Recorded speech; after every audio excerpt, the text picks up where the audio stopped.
Michael Douglas, he's in Washington, D.C., and Kirk Douglas here in Los Angeles. What are you filming in Washington, Michael?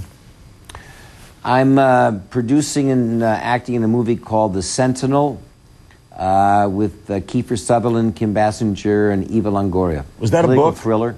Is that a book? Yeah, it was a book originally, political thriller about Secret Service. You like doing those kind of movies? Seems to be what I do most of, yeah.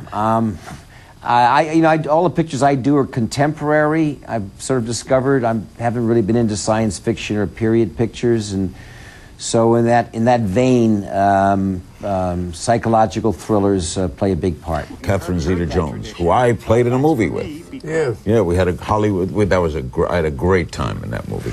She's in this, right, Michael? Yeah, she's in, and she's in 9 months pregnant.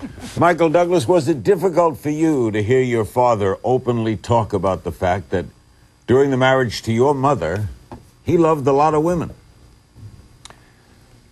Well, it wasn't the first time that I've heard this, Larry, and certainly as I got older, I understood why they got divorced.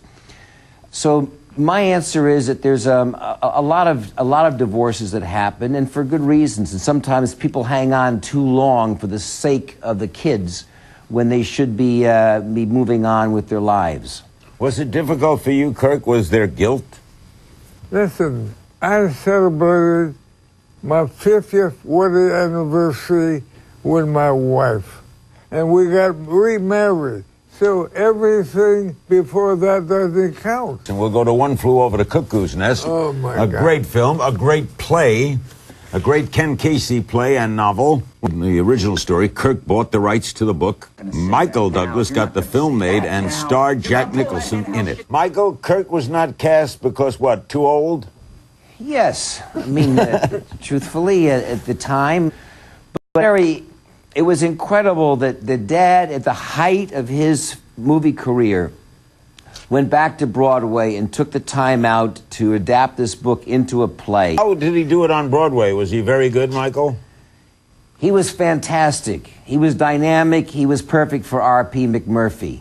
He had that larger-than-life quality and character that he had. We'll talk about Spartacus, because it was the bravery of Kirk doing a movie written by a man accused of being a communist, Howard Fast, directed by a man listed in red channels, Dalton Trumbo. Kirk put his name on the screen. Spartacus was a slave who sacrifices his life for other people.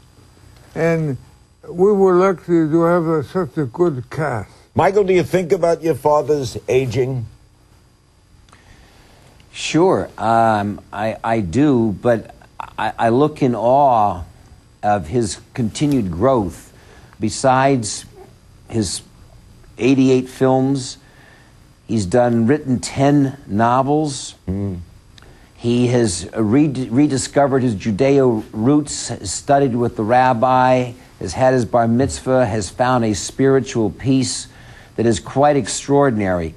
By the way, I want to mention this. Ann and Kirk Douglas will be honored by the Hart Foundation at a gala event October 11th in Los Angeles. They will both receive the Stephen S. Cohen Humanitarian Award